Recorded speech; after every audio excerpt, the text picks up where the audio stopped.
Good morning, and welcome to another exciting edition of Day 4 with the man, Frank Taylor, as he takes a sip of his coffee.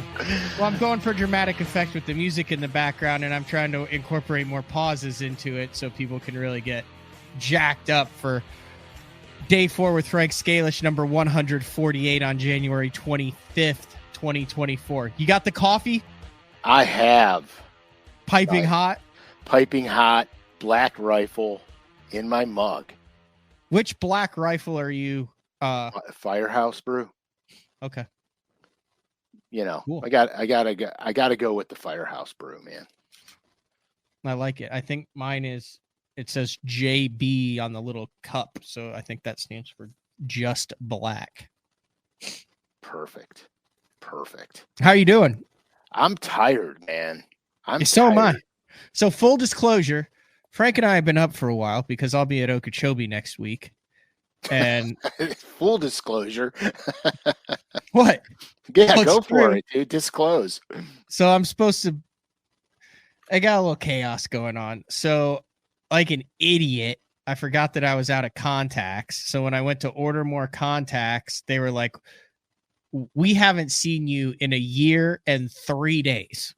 Not a year. So therefore, I have to go in to get a new prescription. They won't just order me my new contacts because it's been a year and 3 days. Now, had I ordered them 4 days ago, like a real grown-ass adult should, I would have been fine. So now I have to go drive down to pick up some test samples so I can take them to Okeechobee so I'm not blind during the open. And that'll make pitching difficult. Yeah. So that's a 40-minute drive one way. So there's an hour after the show. And then I got to hook up the boat and drive up to the bass tank and have Scott throw a perspective mount onto my live scope because I'm convinced that is the end all be all at Okeechobee, is to fish with the scope in perspective mode because you can see a lot more in the shallower water and know what the hell's going on out there. So by the time I get back, it'll be 6. I'm supposed to leave early in the morning tomorrow.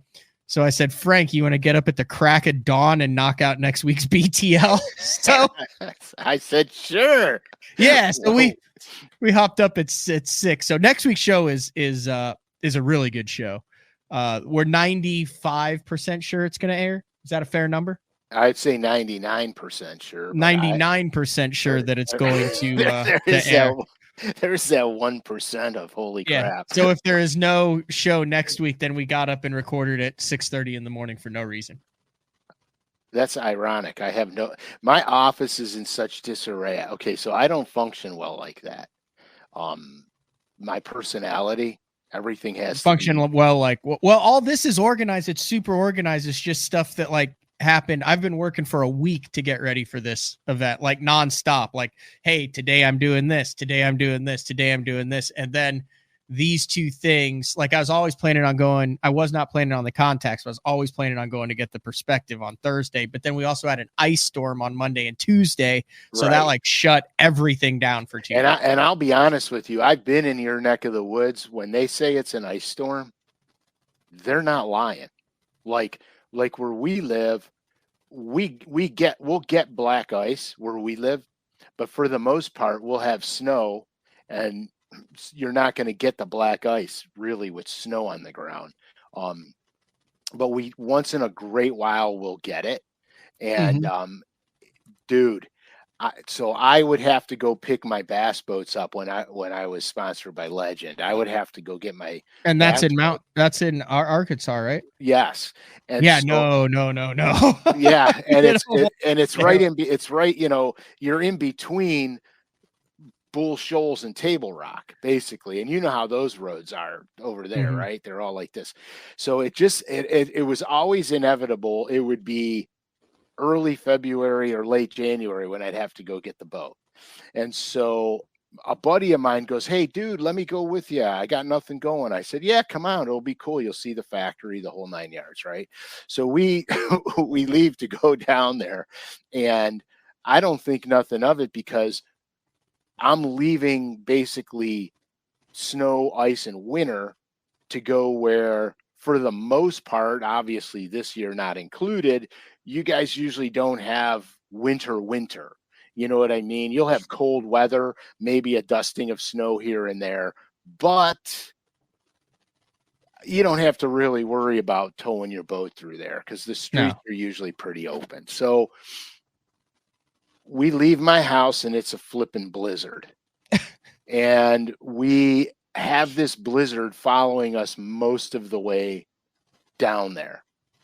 And then all of a sudden, all haywire goes nuts in the truck, and I'm losing electrical and everything else. Well, my alternator went out. Oh, no. So we whip off into an auto zone, get an alternator, and we're in the parking lot, completely underdressed, and putting an alternator in the parking lot. So we get that done. So I'm like, well, we got the crap out of the way. So we're good to go now because the bad stuff's gone. So we get there, I hook the boat up, and the dudes are like, you gonna run it? No, I'm not running it. I'm gonna hook it up. I'll break it in at the tournament. Get the heck out of here. Yeah, I'm hooking it up. I'm going home. So we hooked the boat up, and they're like ice storms and all this stuff, and we're driving through, and it's literally a skating rink. And I'm going through this small town before I can get on the major highway from where Legend was. Going through this small town, and I go to stop, and of course, nothing is stopping. I'm sliding right through the. Oh, that is the worst feeling in the world, dude! And I'm going right through the intersection. Bass boat behind me. We're all brand new bass boat, right? Brand new. Never even seen the water, so you're rolling 200K or probably 150K back then, right through an intersection with zero control. Oh, no control. I'm going wherever the shit goes. And so I look at my buddy and I go, okay, so here's what we're gonna do. We're gonna just pull over at the first hotel we see, and we are going to get a room, and we're not moving till the morning when this shit's supposed to go away. And so I'm like, oh, there's a hotel, and as fate may have it, there's a big steakhouse right next door to it. Nice. We're going in that one. So I ease myself over into the turning lane. I get across the lanes of traffic, and I go into this parking lot, and you know how it's real hilly down there. Yep. This parking lot rolls all the way down to the hotel. It's just you're sliding again. Dude, I go in the parking lot, and we're sliding down the hill of the parking lot. I can't turn the truck left or right because it's not doing anything. The boat and the truck are like getting jackknifed, and I'm sliding down this hill, and there is one of those big giant metal garbage can containers. You know, those big, like they look like a semi-truck bed. Is that called a dumpster? Yeah, dumpster.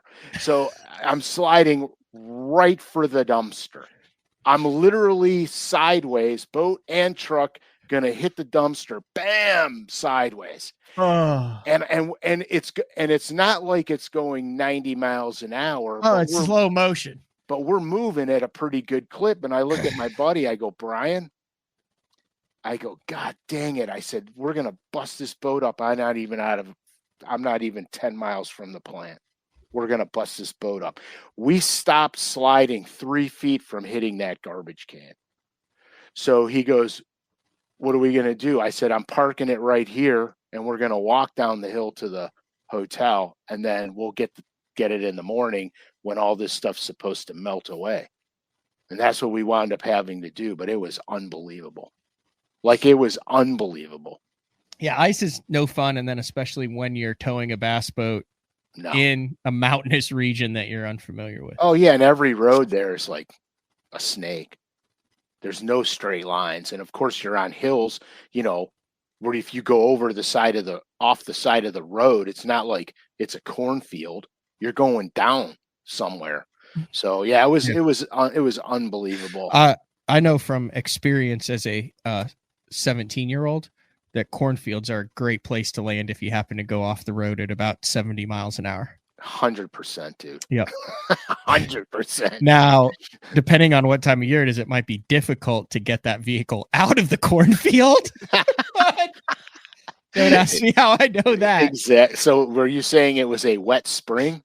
Yeah, I mean, I rolled it like I was on my way to pick up my buddy in my 1997 cherry red Pontiac Grand Am GT, and I had gotten lost, and this is a long time ago.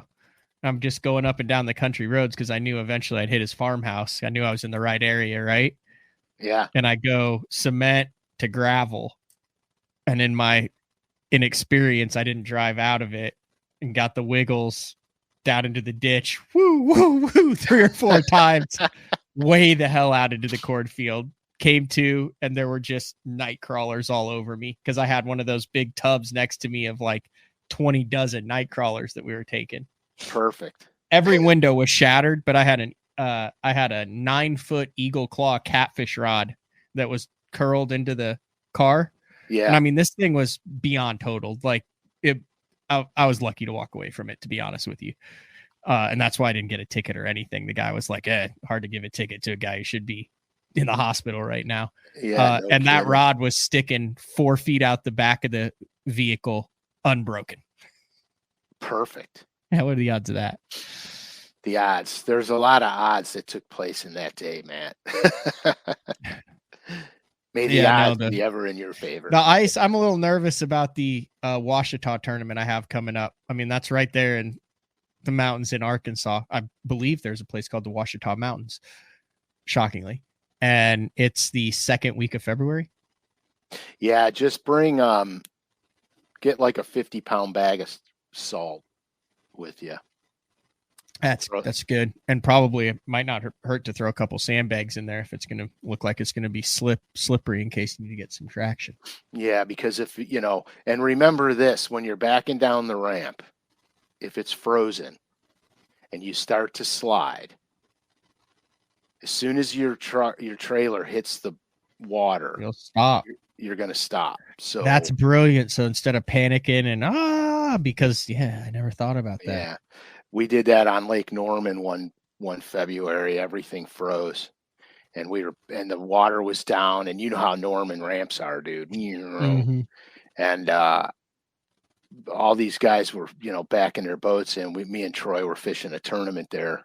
I think we took third in that one, but we were fishing a tournament there, and backing down the ramp that they had the tournament blast off going out was literally on the side of one of those hills, and it just was like super steep right into the lake.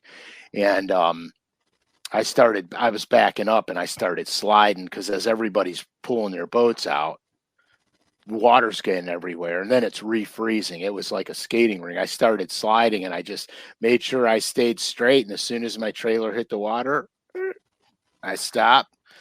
And everything was good. And of course, I have 4-wheel drive. Most of those guys have trucks, but they're 2-wheel drive trucks. And so we just threw some of the salt on the ramp and got the ramp open so these guys could get out. Did I tell you the story on the show of how I was like inches away from totaling Zaldane's boat and truck last month? No. I didn't tell you that story on the show? No. Oh my gosh. So I was with Courtney in Fort Worth. We were just hanging out that weekend, and he texts me and he's like, "Hey dude, you're not, by chance down in Fort Worth this weekend?" I'm like, "Yeah." I'm sure he'd called a million other people, but he's like, "Hey, I'm in this fish and chips tournament, poker fishing. You want to jump in?" And I'm like, "Well, I got like going out clothes." So I mean, here I am in like a going out jacket and jeans anyway. So I jump in it. End of the day, it's cold, but this lake has it's all like flat. And then there's, I don't know, it's probably 100 yards. It's 50 yards of just a straight up on the road, just straight up, right? To get up to the top of the parking lot. Well, they do like a drive-through weigh-in. So, Chris, being the Elite Series superstar, goes up and weighs the fish in and stuff. And I'm in the truck, and we get back, and there's no one in front of me. Well, I've never been to this ramp before. And so I didn't have it in 4-wheel drive. And then Chris is stopping and shaking babies and or kissing babies and shaking hands, shaking hands, shaking babies. Oh, what a good father. So the team behind us is waiting. They're like, you guys got to move. I'm like, okay. So I just, let's go up, and he can strap the stuff down. And I'm in his 1776 Tundra with his, nitro, the whole 9 yards. And I get like 3/4 of the way up this thing. And because of all the boats that had come and it was cold, I've got nothing. This is going backwards. And of course, everybody's like looking at Chris because we're in the, big wrap truck and all this stuff, right? Oh, yeah. And I'm in the driver's seat. So I lock him up and just try to get something. So now I look like I'm at like I'm warming up the tires, smoke plowing out. And I'm just going as hard as I can. And the boat and the trailer are sliding back. Well, I got this freaking truck behind me. And Chris is like sitting there he can't do anything. And we're going back at, probably 5-6 miles an hour. And the guy behind me sees it.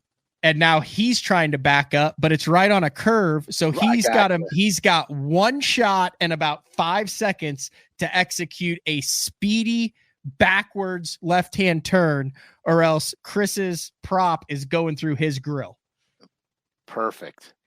So what ends up happening is I end up, like, I wouldn't say jackknifing it, but I was smart enough to, while I locked it up, I unlocked him real quick, and the tires caught and it like jackknifed it to where one of the tires caught some sand or some gravel on the side, and I was able to get it off. But by then, this probably took 30 seconds. Like, it was a long, loud, smoke-filled, with everyone yelling.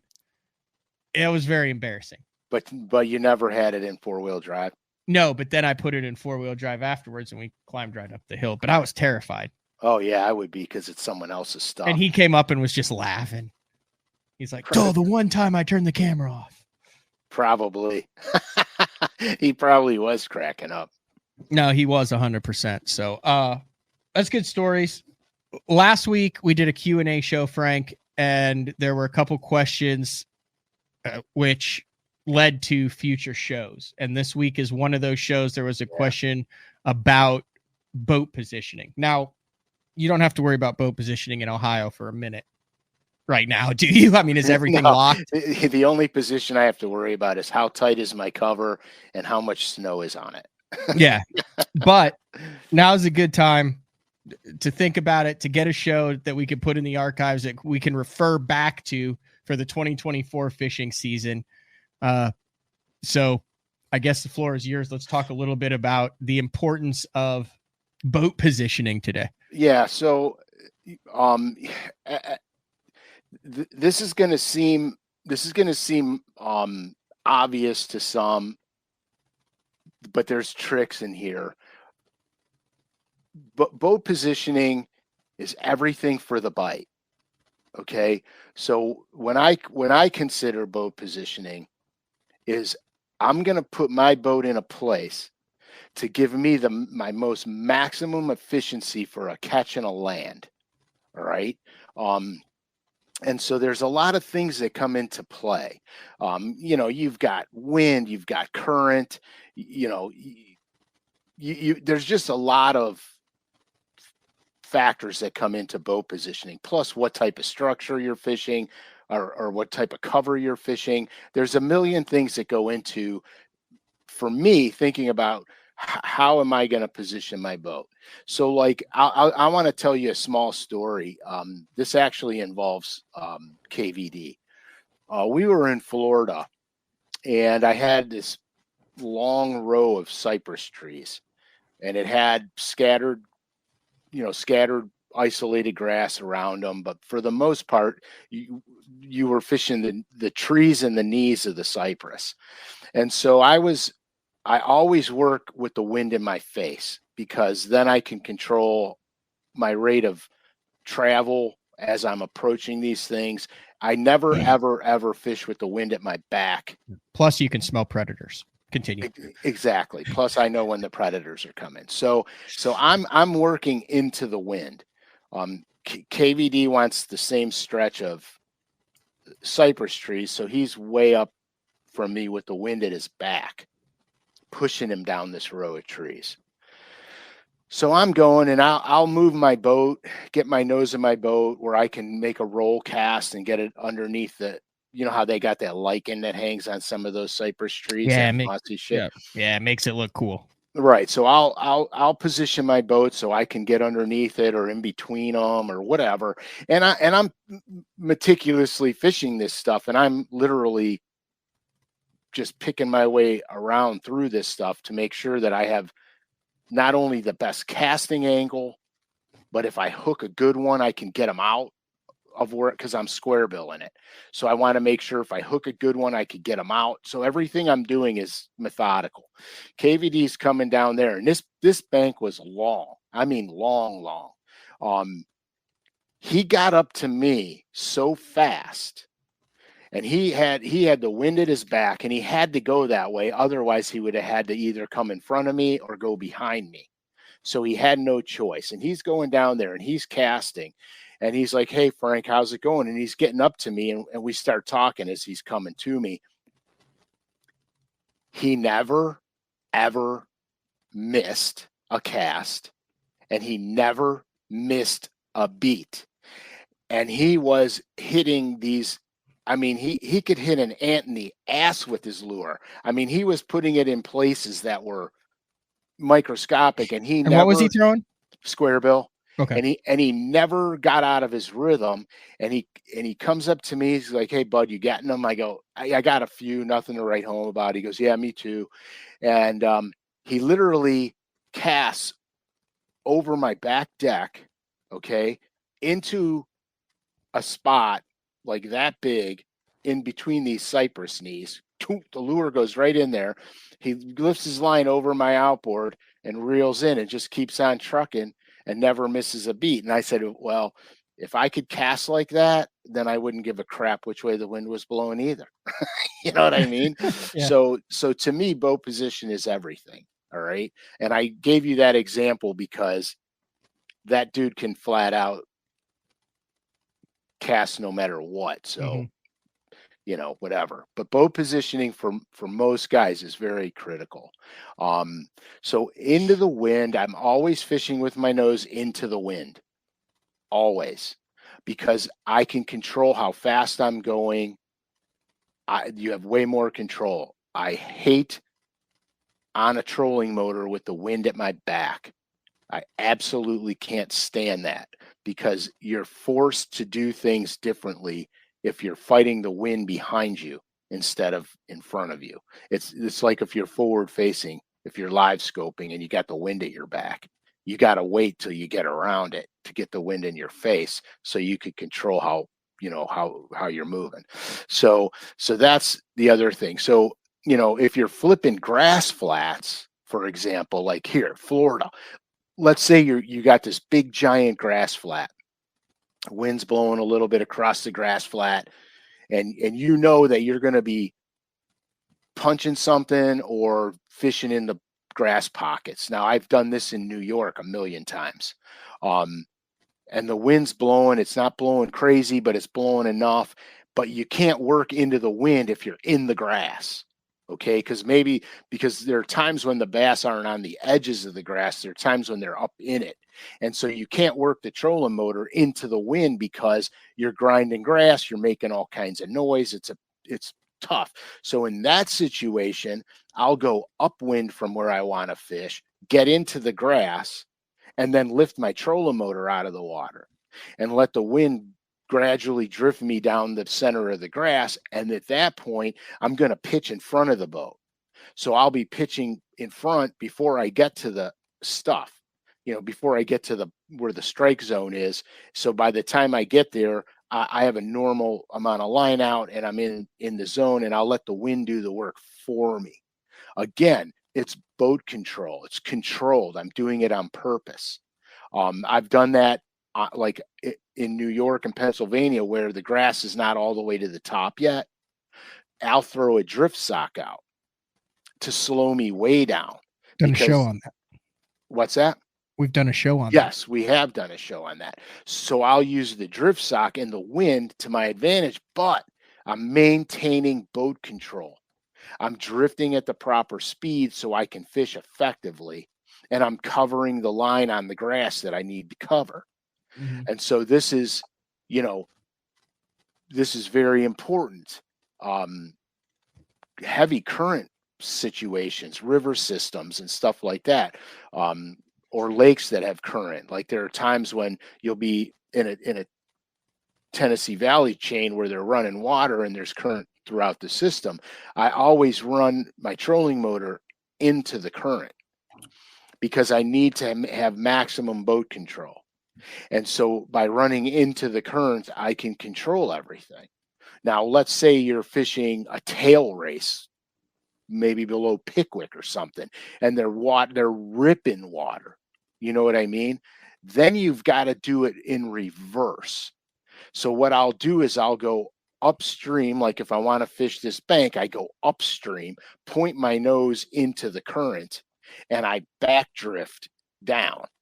So I'll use my trolling motor to slow my back. Because the current is so strong, you can't, right. If you want to fish ahead of you, you can't. You can't. The current is too strong for the trolling motor. So that's why you're back drifting. But right. So like I've written one word down for today's show: control. Mm-hmm. Today is all about control. 100%. Everything is. So in that situation, you back drift it. You use your trolling motor to keep you in position, but you're never going to be able to stop your reverse movement. The current is way too strong. I learned this fishing the Niagara River. The current in the Niagara in some places is just brutal. And so to fish effectively, I had to get slowed down enough, keep the boat as far away from or as close to whatever I'm fishing as I need to be. And you could never work into it. You won't even go forward. Mm-hmm. So using that to keep control, I can now, instead of me casting in front like that, I'm casting, not behind me, but at an angle behind me into the eddies and the cover areas that I need to fish. So that's another thing to remember. Probably my most frustrating thing, this is going to sound bad, but I don't mean it to be bad. But one of my most frustrating things is when I'm structure fishing, if I'm fishing with a buddy of mine and we're structure fishing, we're offshore. And for the most part, when you're offshore fishing, all you really got to worry about is how strong the wind is as to where and how you're going to approach your structural element. Let me see. We got drawings today. I had a drawing of a heavy current. You got drawings today? Yeah, but it's been like a month since we've had a good drawing. I don't know what you're going to be giving away at the Classic because we haven't been doing any drawings. The shows before the Classic, we need to start doing stacks of drawings. We're giving lures away. So if the current's ripping this way, this is your boat position. Current's going this way. Everything on the front current side of things in the river is going to have all the debris blown off of it. So you're probably going to encounter rocks on all the up current stuff where the current scrapes around the sides of secondary channels where you have two channels that meet. You have the current scrapes around. You're going to have hard bottom areas that are now exposed because of the current.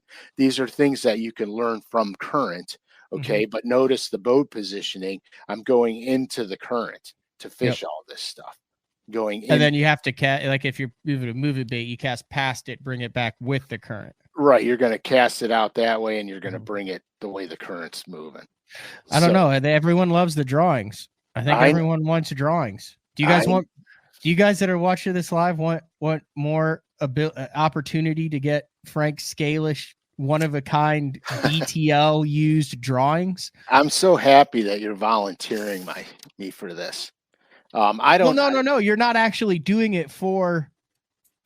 No, I know. I'm actually looking for through the viewers. You are just taking stuff that you have done used during the show, like we did remember last year you almost got tackled with your briefcase of drawings. It was a mob scene. It almost was on the news. But yeah, so look at this.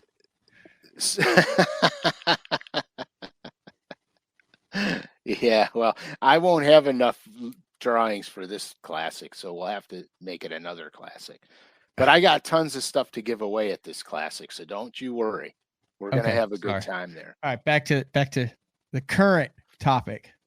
Right. So I'm actually recycling a couple of drawings here that I took out that I want to show, and I'm trying to find one specific structural drawing because it's very important for structure fishermen to realize this. So I'm just going to use an old drawing and I'm going to try to make it work. So my pet peeve is when I'm in someone else's boat and we're structure fishing and their boat positioning is wrong. And you say, well, if you're fishing a rock pile, how could your boat positioning be wrong? Okay, so here's the 2D sonar mentality with me. I always structure fish with a 2D sonar on because whatever I'm fishing, I'm going to just see if I could. I'll use this one, even though it's not 100% appropriate. But if I'm fishing this rock area right here, okay, I do not want my boat here. Can you see this? Yeah, I don't want my boat here because I'm missing the high percentage area here. So I'll position my boat here. So let's just say that's 18 feet. I'm making the depth up, but let's just say that that's 18 feet, okay, deep. I know that if my boat is in 18 feet, if I'm fishing a crankbait and I cast my crankbait up to here, can you see this? Yeah, you're doing it perfect. It's like perfect. Okay, so I'm casting my crankbait up to here. I know that my crankbait's doing the meat of its work before I hit this break line. Okay, so I'm covering all the high percentage fish holding area because my boat's out here. Can you see that? Yeah, my boat's out here. So that's how I position it. A lot of guys will go, oh, there's the high spot. And they position their boat over the high spot. So what happens is they run their crankbait down. It does a little bit of work, but then it's got to come back up to the boat, and they're missing the main part of the deal. You follow me? 100%. So this is really important boat control for offshore structure fishing. And it's no different fishing a rock pile or a river ledge, an old ledge on the river system. It's because as you start fishing your boat, if I know that the meat of the stuff that I'm fishing, the depth that it's in, right, I'm going to keep my boat outside. Yeah, okay, good. Outside of all of the depth ranges. I keep the boat outside of it all. Not on the break. Not on the break. I want to be off of that break. Now, here's what happens sometimes. By doing this, I'll see bass that are suspended off the break line. Like, for example, I'll just use this again since it's right here. I'll have my boat out here, and I'll see bass suspending over here. Are those neutral fish or those feeding fish? Or they're usually neutral. They come off the structure and they suspend there. So when I see that, then I could back my boat up even farther and I can cast my crankbait through the suspending school.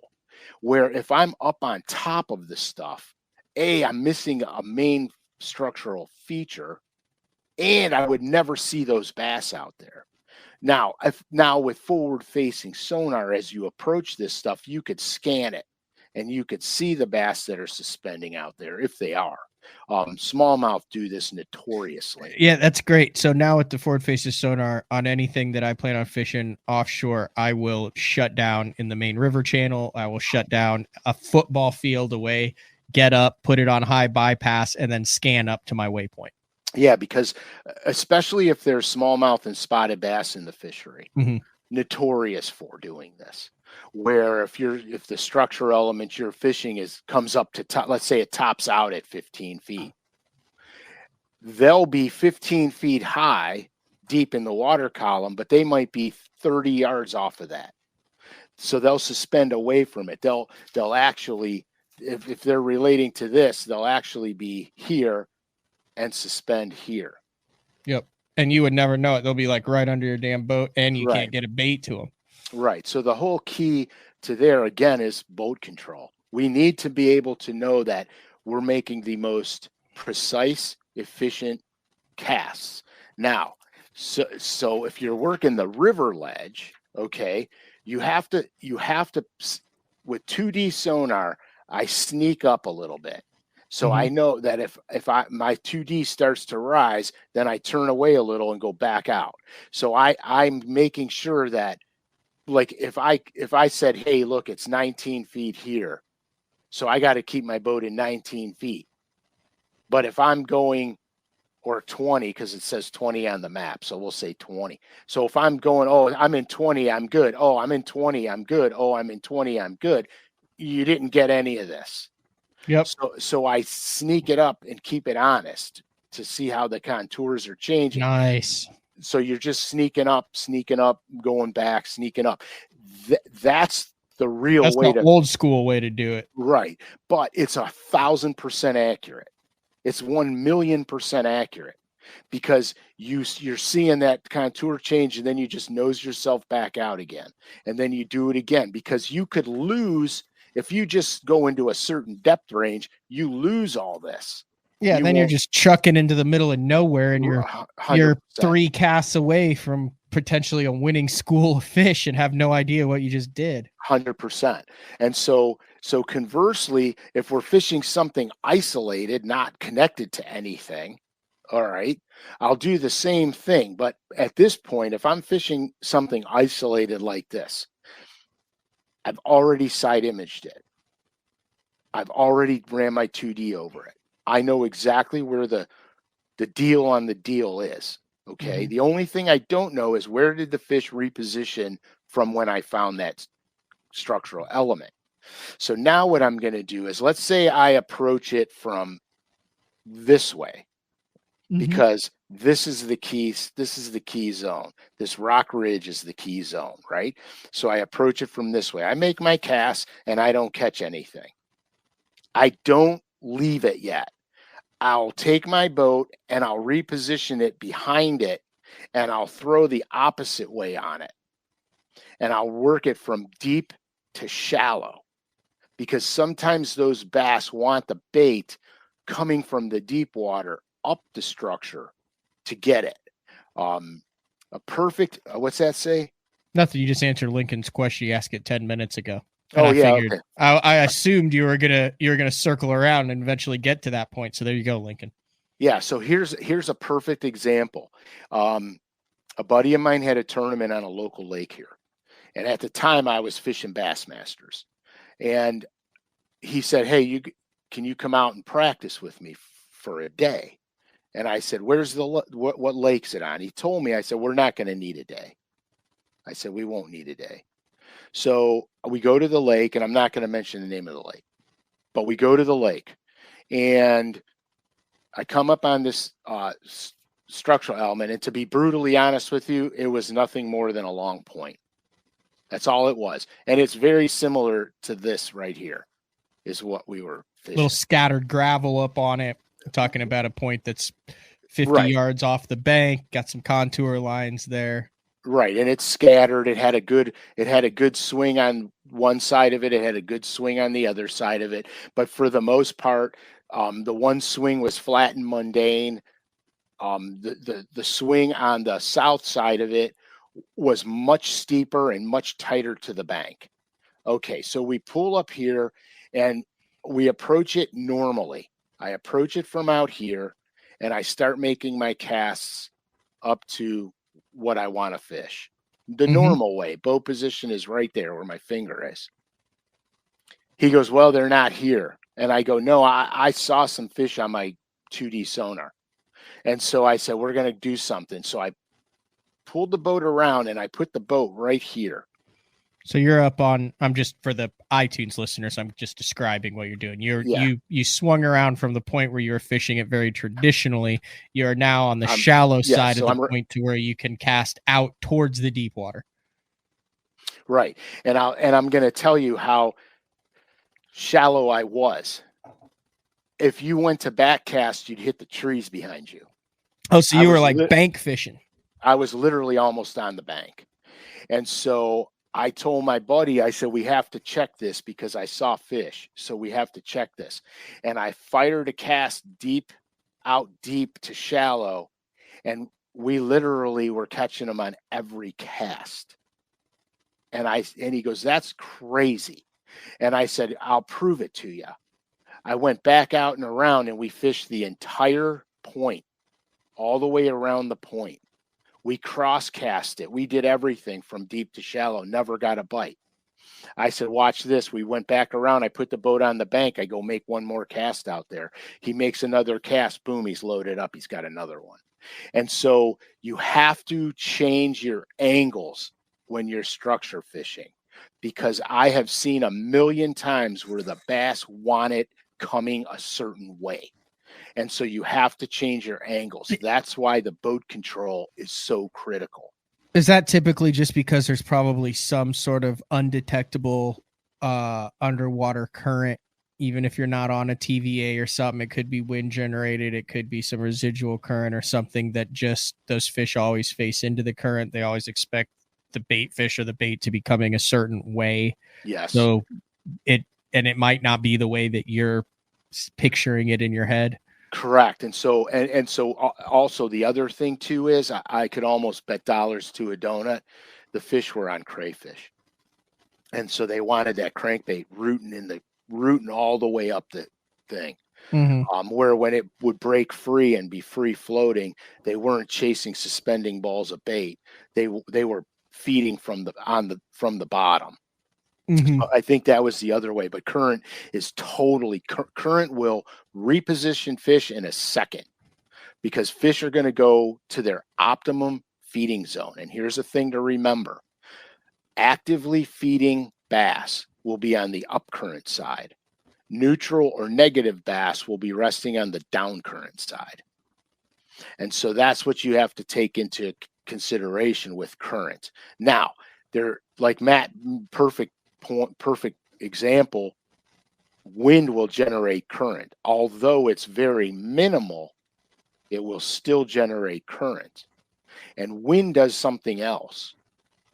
Everybody says, oh, the bait fish, they were pushed by the wind.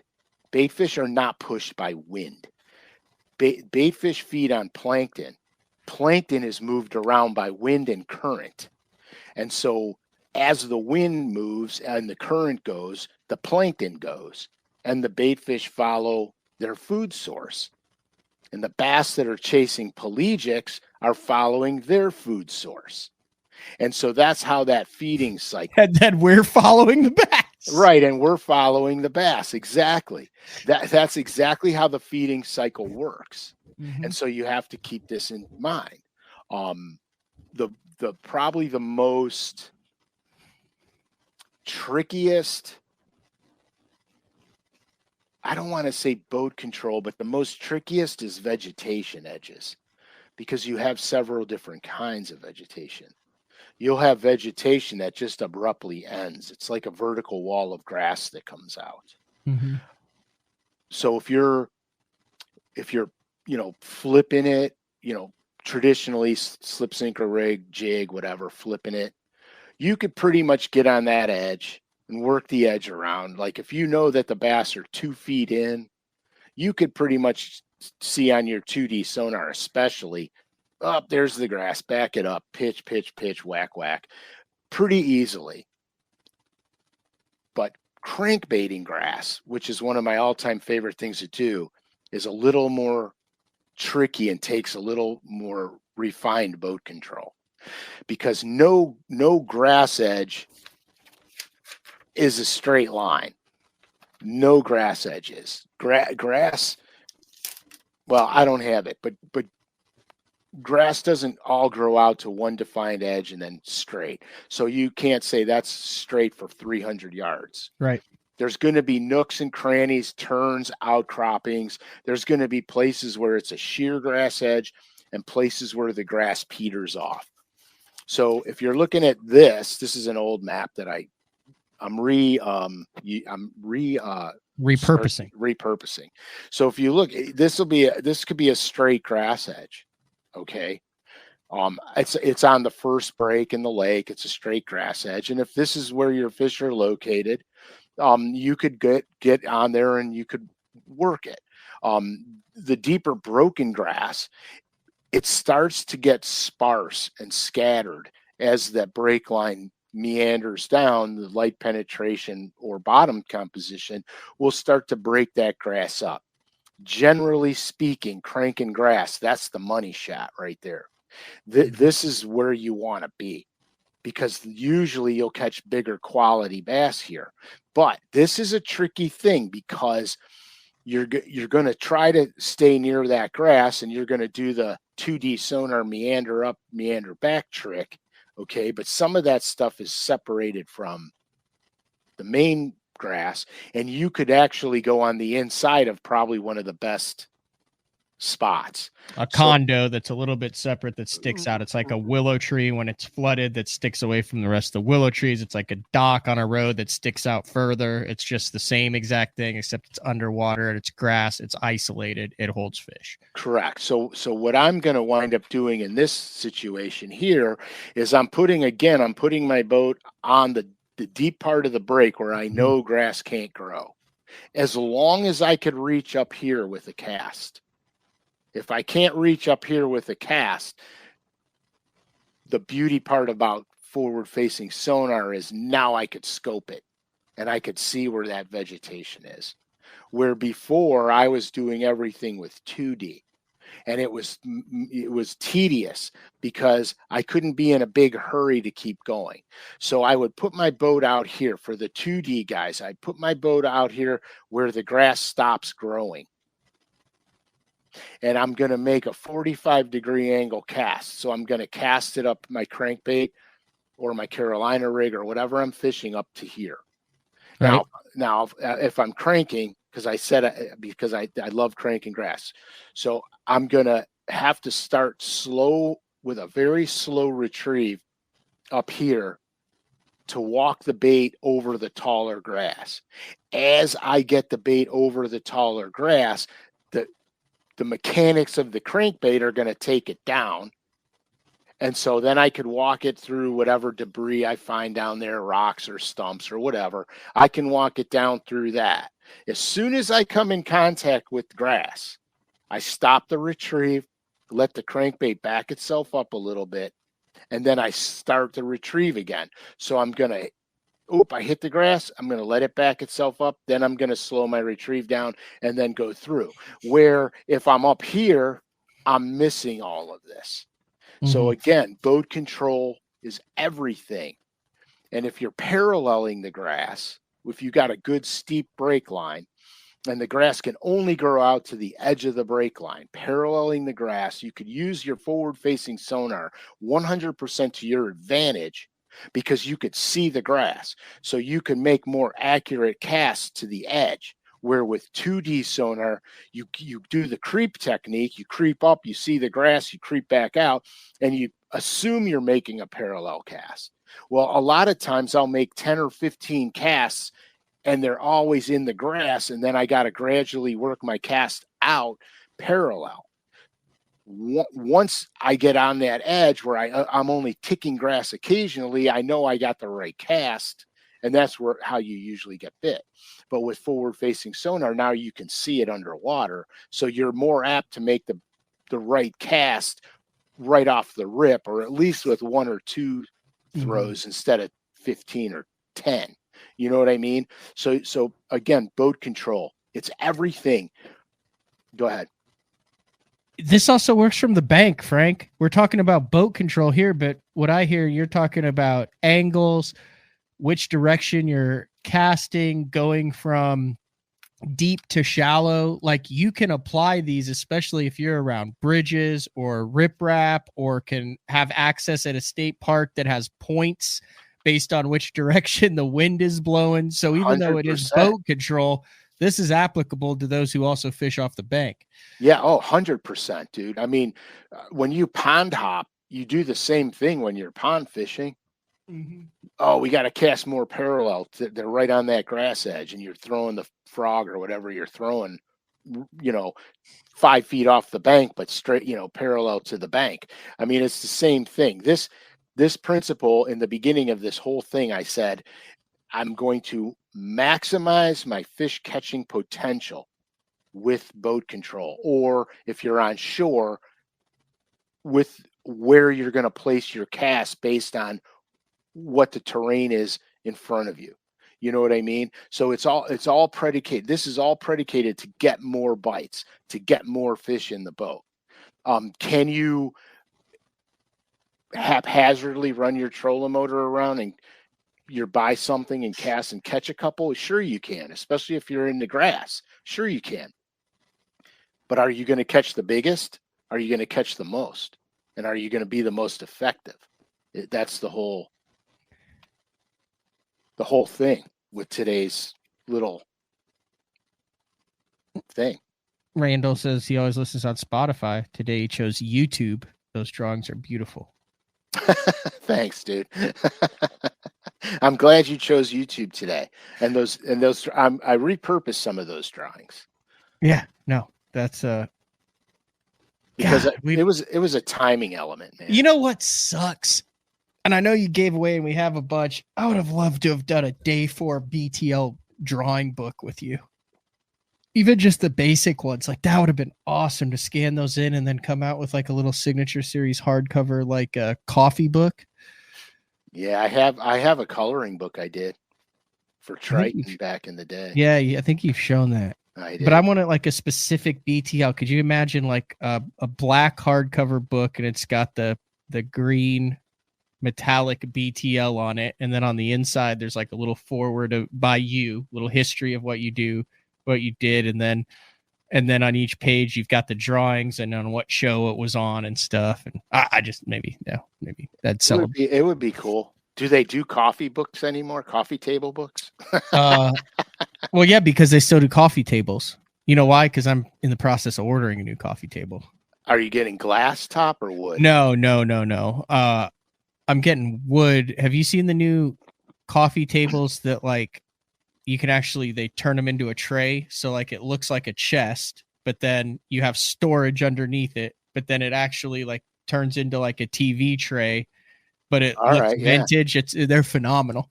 They're fairly inexpensive always. Hey, I'm getting text from work right now.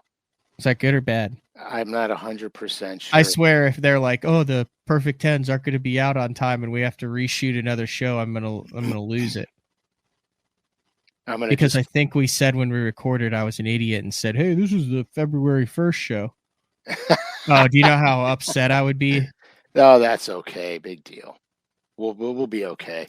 You gotta take care of anything there? I don't know. I'll do they not know that on Thursdays at 8:30 Central Time you do day 4 with the man Frank Scalish? Yeah, but remember, sometimes you say I say things and then get in trouble.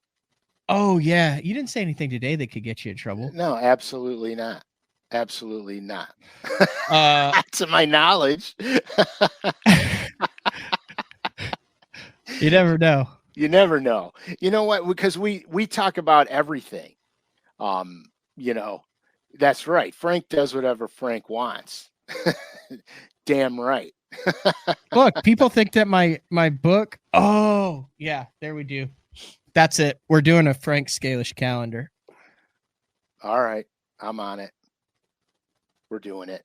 But anyway, so yeah, I mean, because we talk about everything, and I talk about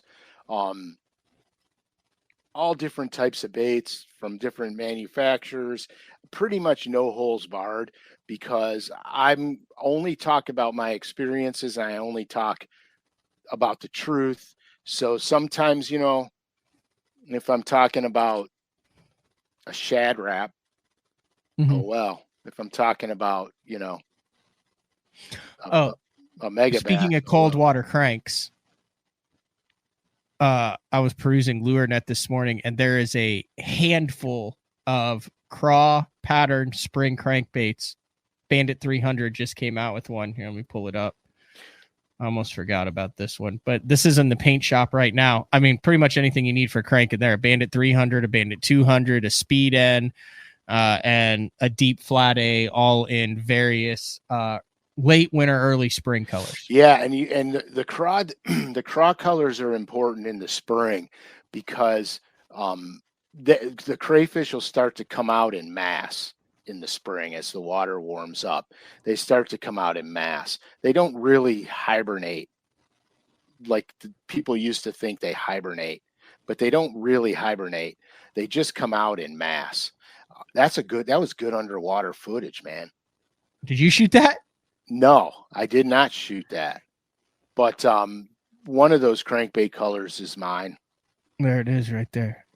Yeah. That's not your color, but that's a Bandit 200. 200. Dude, yeah, look at that's what you were talking about, grinding on the bottom like a crawfish when you were going deep to shallow. Right, 100%. So I have a question for you. The Bandit 200, remember when the Bandit 200 first came out? Yeah, I caught a 9.4 on it out of Lake Taylorville. That the replica's on the wall, and it's still the lake record. Yeah, dude, that bait used to be in every bass fisherman's tackle box. And I don't mean one bait. I mean gobs of them, gobs of different colors in that bait. And then I'm painting colors for Bandit. I'm going to paint some colors for Bandit. Yeah, some Bandit 200. Yeah, because the Bandit walleye deeps, these walleye guys, that's one of my colors. That one just came out. Yeah, Old Reliable's one of mine. What's the 300 or that's in a 300? That's in a 300. But here, look. You won't say it. That needs to be in a 200. It doesn't need to be in a 200, but here it needs to be in a 100, 200, and 300 is what it needs to be. Right. So I want to explain something to you guys. So when I'm running my bandits, okay, I'll run a 200 and a 300 because the 300 gets deeper than the 200. So I was doing this one video one time, and I was fishing marinas, and I was fishing a sailboat marina. And so they had these dredges in them where the what the hell's that thing called? Ballast? The on the bottom of a sailboat, Matt. Yeah. I think it's a ballast. It's the thing that it goes way down. It's like that big keel on it. So they have to dredge them out. So the keel, when the boat goes into the dock, the keel. So what was happening was, what I noticed was that on the flat spots that came out, there were bass utilizing the flat spots, and there were bass utilizing the dredge edge where the keel goes. Okay. So I would take the 200 Bandit and I would throw it up on the edges of these slips. And then I would take the 300 and run it down the middle. And so I was catching bass that I wouldn't have caught on the 200, utilizing the 300. And I think the 300 gets a lot of play for, believe it or not, the crappie guys. They troll that 300 for crappie all the time. It's something that I've never got into the crappie trolling game, but I have really good buddies of mine that do it, like Pete Pons, man. He would go out and smother those crappies trolling that 300. So I think what happened is, I think baits have a tendency to get niched. And once a bait gets niched, it falls out of favor with the other market. And so I think what happens, it's just like the Perfect 10 got niched with the walleye community. So the bass guys really didn't groove on it because the company started painting walleye colors because that's where it went. So, I think that's what happened, but yeah, that 200 and 300, man, they're special little crankbaits. Yeah, people are all in on the calendar. Uh-oh. they want I think John and Dominic may have missed the point of it. It's Frank Scalish's drawings. It's not a swimsuit edition. It's not slinging a deep end in the month of February. Yeah, no. Shirtless. It's not a steamy drawing for December. It's literally unless it's a hot water discharge. Yeah, that's it. So, all right. Like I said, record a show next week. What else we got, Frank? Anything you want to talk about? I'm stressed out, man. I got a lot to do before I hit the road for Florida, and then so I wore out my debit card. That's what I was just on the phone with.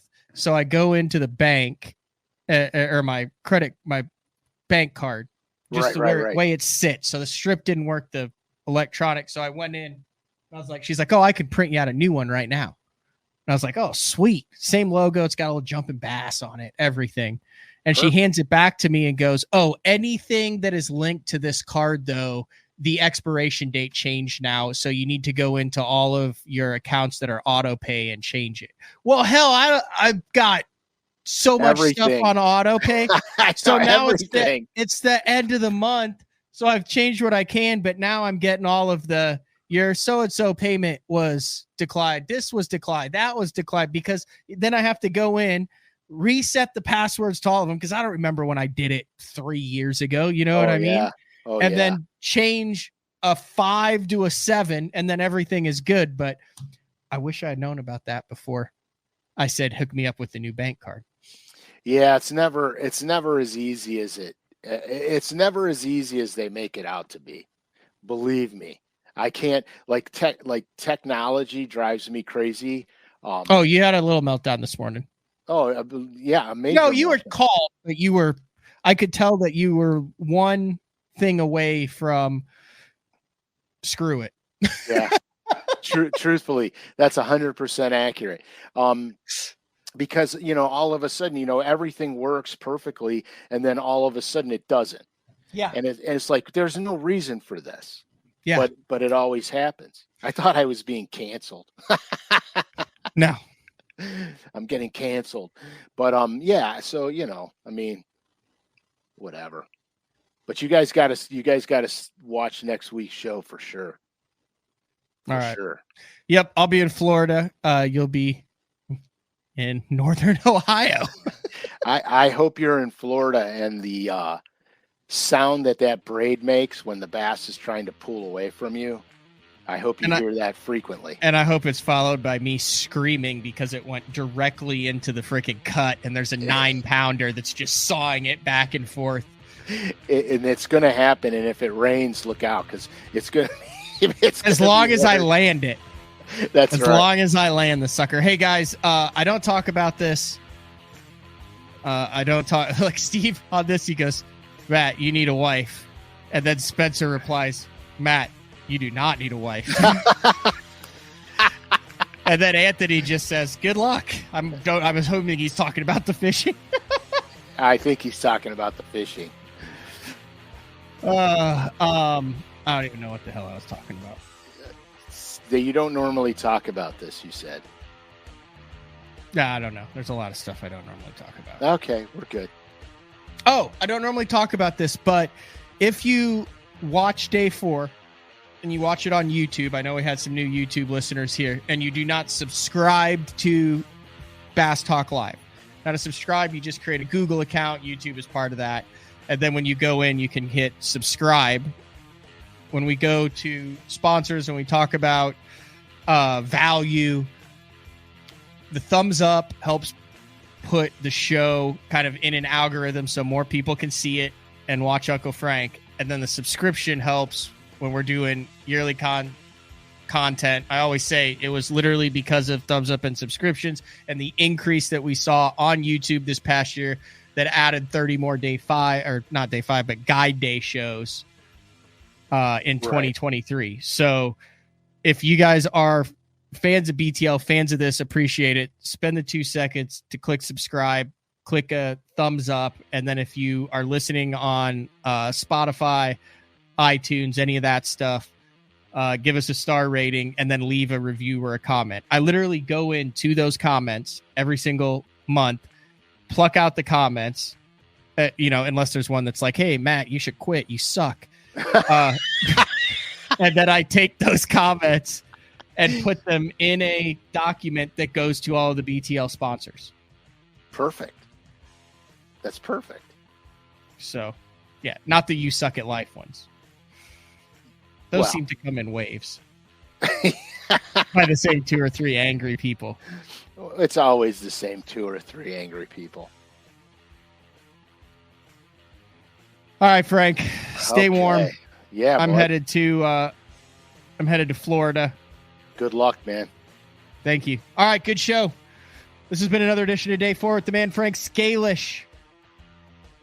We'll talk to you later. See ya. Adios.